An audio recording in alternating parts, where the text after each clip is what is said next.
According to official government statistics, Iran is 99.38% Muslim. A new survey, however, suggests the true number is closer to 38% than to 99%. Stay tuned as I delve into the shocking reality of religion, or a lack thereof, in Iran.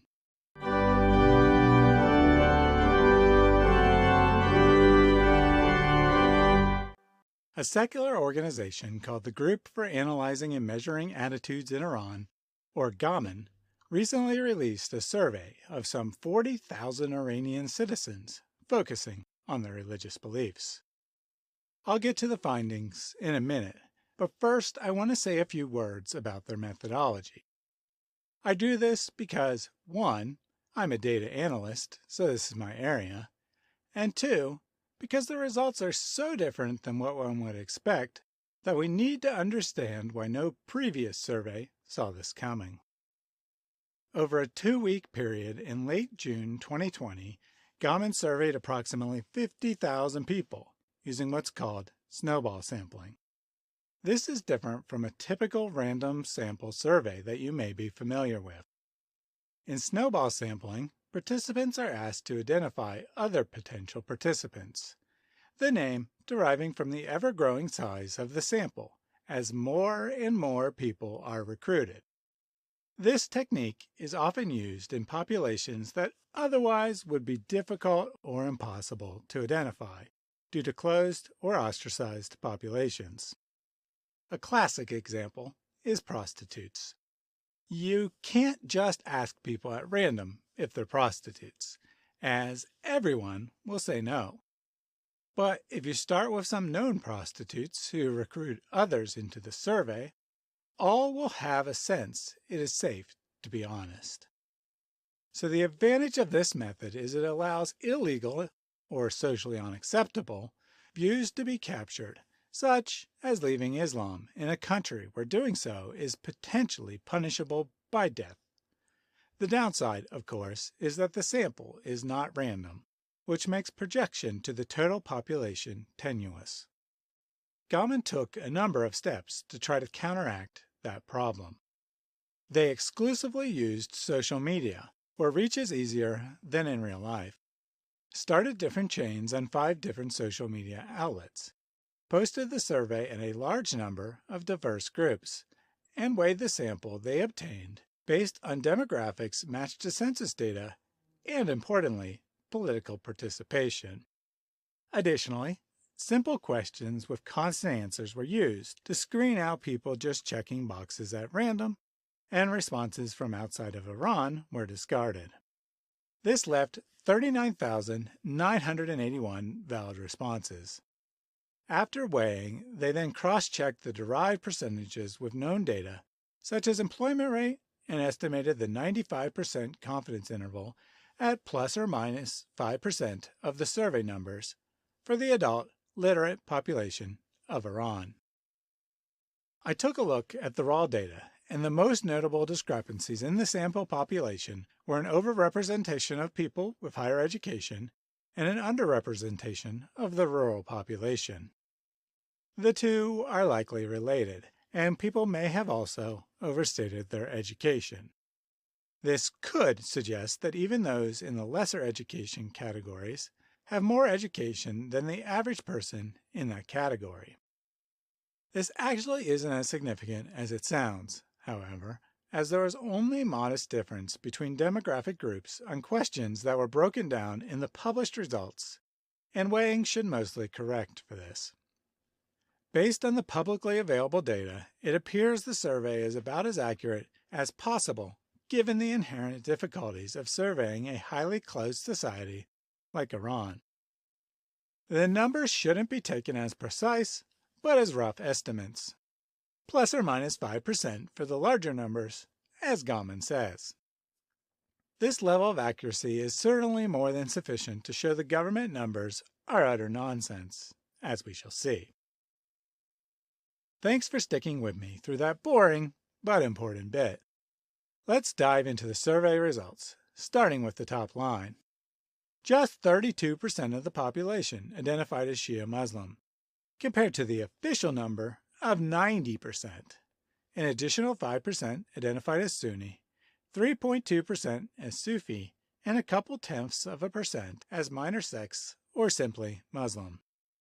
That puts the adult literate population at just 41% Muslim. 15% of Iran is illiterate and thus not captured in the survey at all. But even if we make the highly unlikely assumption that that group is 100% Muslim, that still only brings the total population to 49.8% Muslim. So it appears less than half of this 99% Muslim country actually believes in Islam.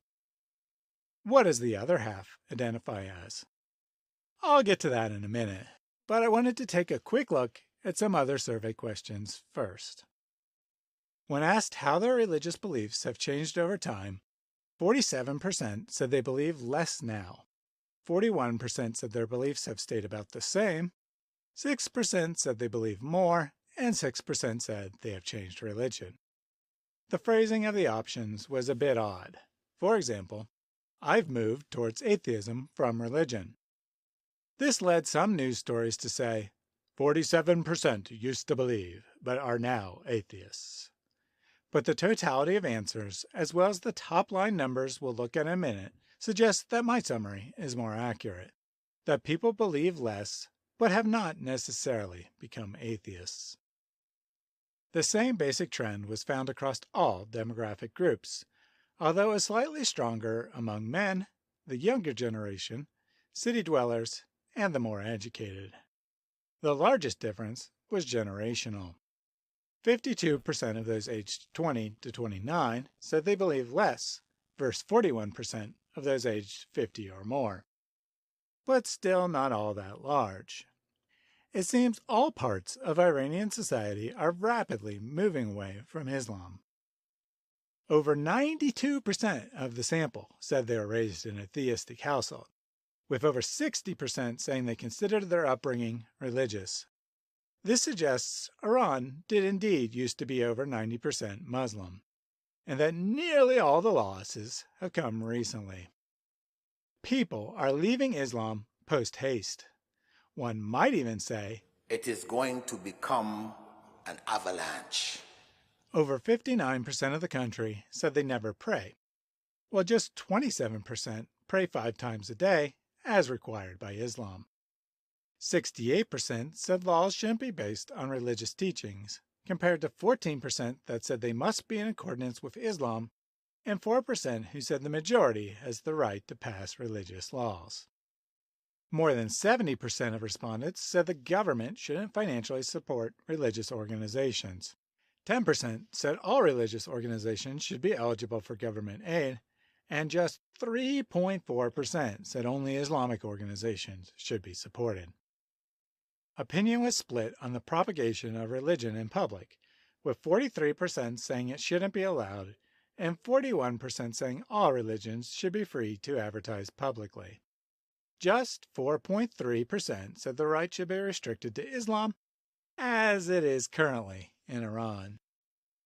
Just over half of parents said they want their children introduced to different religions in school, and 56% said schools should not teach one religion as correct. Just 23% of Iran personally believes in wearing the hijab, and 15% support making it mandatory.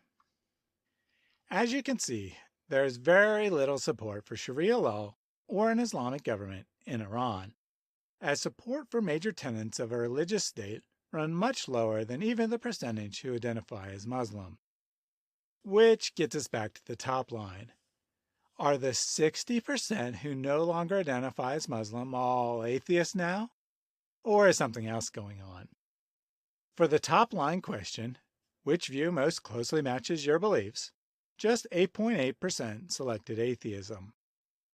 Likewise, GAMAN also asked if respondents believed in God, and more than 78% said yes. So, where are the rest of the people, if not in the atheist camp? By far, the biggest chunk, 22%, selected none, here meaning none of the options listed, including atheism, match their current beliefs. not that they have no religious beliefs at all. Another 5.8% selected I don't know, and 7.1% selected generic spirituality. It seems the population isn't sure what to believe. This makes sense. People know they don't believe in Islam anymore, but they've never really been introduced to any other options, and so aren't sure if those options are viable or not. This presents an ideal environment for Christian evangelization, minus the laws forbidding it, of course. Iran is fed up with Islam. Some people are ready to embrace atheism, but many are not. They want another religious option, and Christianity provides just that. I recently did a video on how missionary organizations focused in Iran have seen a massive surge in interest this year, and suggested that if the interest reflected a national trend, there could be 500,000 converts to Christianity this year alone. Understandably, some balked at that figure, since previous estimates suggested perhaps 50,000 converts a year in recent times. However, GAMAN's survey provides support for what missionary organizations are seeing, as 1.5% of respondents identified as Christian. The survey is adults only, of course, but if we include children at the same percentage, that would amount to 1.25 million Christians, of which about 90% would be converts. That would also represent a jump of around 500,000 in the last year, just as I suggested in my previous video. Even more surprising than the surge of Christians, however, was the 7.7% of the sample who identified as Zoroastrian. Have the people of Iran suddenly been persuaded by the truth of these ancient teachings? Perhaps, but the figure would represent several times more people than the estimated number of Zoroastrians in the entire world. A much more likely explanation is that the majority of this figure represents people who aren't ready to abandon religion, but want to have absolutely nothing to do with Islam. As such, they've chosen to identify with the ancient Persian religion as a way of giving the finger to the government and saying they want to go back to a pre-Islamic way of life. In other words, the figure represents yet another example of Iranians saying, anything but Islam. Muslims love to point out the decline of Christianity in Europe and America, while failing to note its significant growth in Africa and Asia, of course. But it seems that Islam is shrinking in Iran far faster than Christianity is shrinking in even the worst Western nation. The avalanche of apostasy has hit Iran, and it only took a decade or so for half of the country to leave it once it did. Here's betting there will be a lot more of the same in the coming decades, as the internet makes the falsity of Islam apparent to all who are willing to think. To the Christians watching, start preparing to pick up the pieces, as the Lord opens unprecedented opportunities for evangelism throughout the Muslim world. For everyone else, just sit back and enjoy the show. Thanks for watching.